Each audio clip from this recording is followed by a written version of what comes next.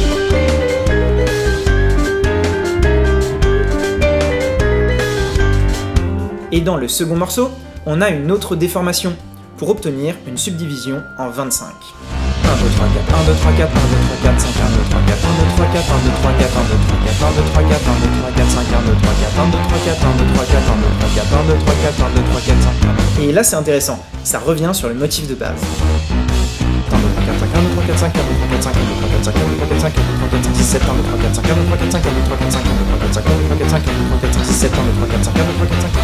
J'ai quand même quelque chose à ajouter, c'est que la deuxième déformation n'est pas optimale d'un point de vue mathématique. Ça aurait été mieux de mettre un 6 à la place du 5, pour ressembler le plus possible au rythme de base. Sauf que, on aurait eu une subdivision en 26 et pas 25.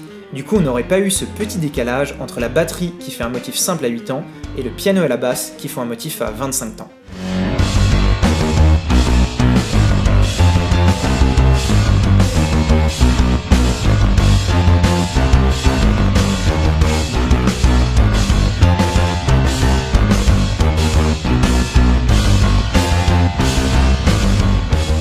Et ça, c'est un point très important. Le but n'est pas de trouver la meilleure solution mathématique, mais bien d'obtenir le meilleur résultat musical. Et justement, on arrive à la problématique de cette vidéo.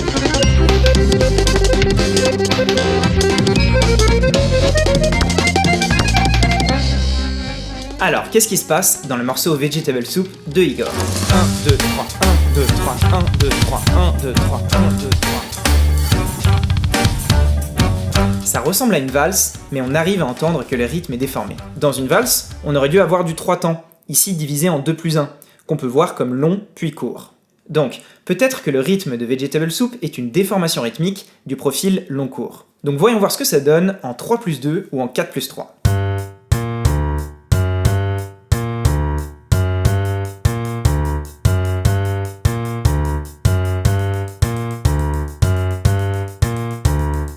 Le résultat est intéressant, parce qu'on a une sorte de valse basée sur du 5 ou 7 temps, mais c'est pas Vegetable Soup. Alors j'ai mis beaucoup de temps à essayer de comprendre l'idée qu'il y avait derrière le rythme de ce morceau, pour réaliser qu'en fait la solution elle était devant moi depuis le début.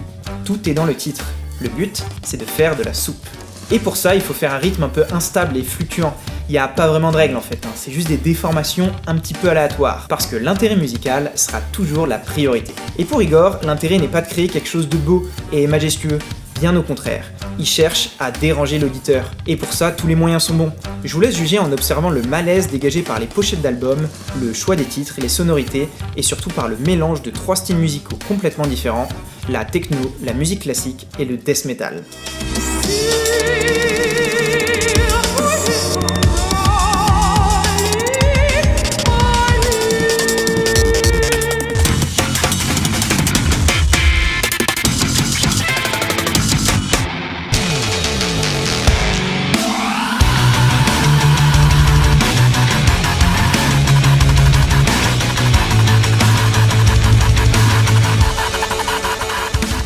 Je pense que vous comprenez un peu l'idée. Et honnêtement, j'adore ce qu'il fait. Il y a plein d'idées super originales, et surtout c'est un artiste qui a énormément évolué dans sa discographie. Donc, pour revenir à Vegetable Soup, Igor utilise une déformation rythmique pour créer une atmosphère où on est mal à l'aise. C'est suffisamment proche pour qu'on reconnaisse une valse, mais les déformations sont aussi suffisamment importantes pour que ça dérange. On a envie que ça soit dans les temps. Il y a un côté très malsain dans cette musique. Et on va essayer de comprendre pourquoi ça fait cet effet-là en regardant les déformations qu'il a utilisées pour créer ce rythme. Voici la valse normale. Mais dans Vegetable Soup, en divisant le cercle en 96, cette note-là est jouée un peu avant. Celle-là un peu après, puis un peu avant, puis en même temps, puis un peu avant, en même temps et un peu avant.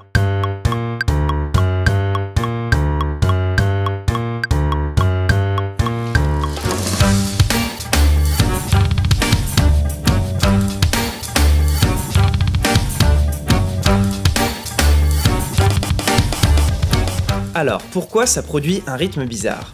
Déjà, on voit que les déformations ne sont pas que dans un seul sens, parce qu'il y a des notes qui sont en avance et d'autres qui sont en retard. C'est-à-dire qu'on est à la fois dans le sens horaire et anti-horaire. En plus, les déformations ne sont pas régulières. Des fois on est en avance de 1, tandis que des fois c'est de 2, ce qui fait que c'est très compliqué d'anticiper ce qui va se passer. Et c'est en partie pour ces deux raisons que le rythme de Vegetable Soup nous semble bizarre. Bref, ce qu'il faut retenir, c'est que Igor développe un concept musical pour servir sa musique. Il déforme le rythme pour qu'on entende de la soupe. Et il nous montre à la fin du morceau comment serait ce thème musical sans cette déformation rythmique.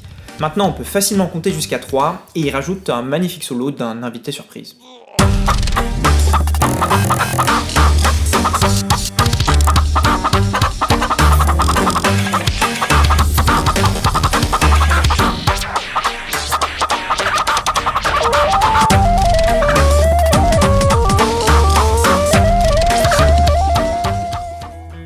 Alors, qu'est-ce qu'il faut retenir de cette vidéo ? Ce qu'il faut retenir, c'est qu'il existe un site interactif qui va vous permettre de reproduire les rythmes qu'on a vus jusqu'à maintenant. Et vous pouvez même aller un peu plus loin, en utilisant les idées proposées par certains artistes pour déformer un rythme. Alors je tiens quand même à préciser que tout ça c'est une analyse très personnelle. Par exemple, pour Vegetable Soup, c'est ce que j'ai déduit en ayant écouté Igor pendant plusieurs mois, mais peut-être que lui perçoit ça différemment. En tout cas, c'est comme ça que je ressens sa musique, et c'est comme ça que j'explique la déformation rythmique de ce morceau. Je trouve ça toujours intéressant de se questionner sur les choix artistiques des compositeurs, parce que comme on l'a vu dans cette vidéo, le but n'est pas juste de faire des rythmes compliqués, mais bien de servir la musique. Et pour faire ça, la déformation rythmique est un moyen très original de produire certaines émotions. Merci beaucoup d'avoir regardé cette vidéo qui n'est pas monétisée, donc si vous voulez m'aider financièrement, je vous mets le lien de mon compte Tipeee en description. N'oubliez pas de vous abonner pour être au courant des prochaines vidéos du projet sur le cercle rythmique, et je remercie Corentin Guichawa et Victor Paredes pour m'avoir aidé à développer le site interactif et l'effet Ableton.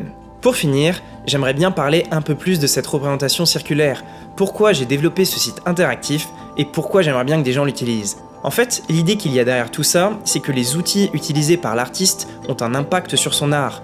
Dans notre situation, le logiciel utilisé par le musicien a un impact sur sa musique. Dans les logiciels standards, on a une représentation de type piano roll, et c'est plus compliqué de faire une rotation ou de changer la subdivision, en tout cas je trouve ça moins instinctif, et c'est pour ça qu'on n'a pas forcément envie d'utiliser ces options. Alors qu'avec le cercle, on comprend un peu mieux ce qui se passe. Je dis pas que le cercle c'est mieux, le piano roll c'est très bien, c'est sûrement la représentation la plus intuitive, car l'axe temporel va de gauche à droite. Mais la représentation circulaire permet de voir les choses différemment, et donc d'explorer de nouvelles idées musicales. Et ça, c'est une discussion que j'ai eue avec Moreno Andreatta, à la toute fin de ma soutenance de thèse.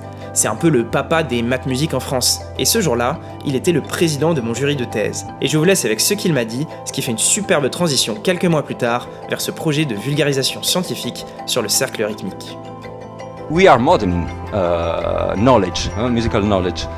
We are not necessarily explaining how composers worked in the concrete situations. Composers can also be influenced by the tools you are developing, sure, of course. And that's why I choose to develop this. Yeah. That this is in order to create music that you cannot create by the usual software. so in the position of offering Yeah, new sure. tools which are not maybe existing in the real world of existing pieces, but which will be accessible to composers. Yeah, okay, so I had these questions, curiosity, and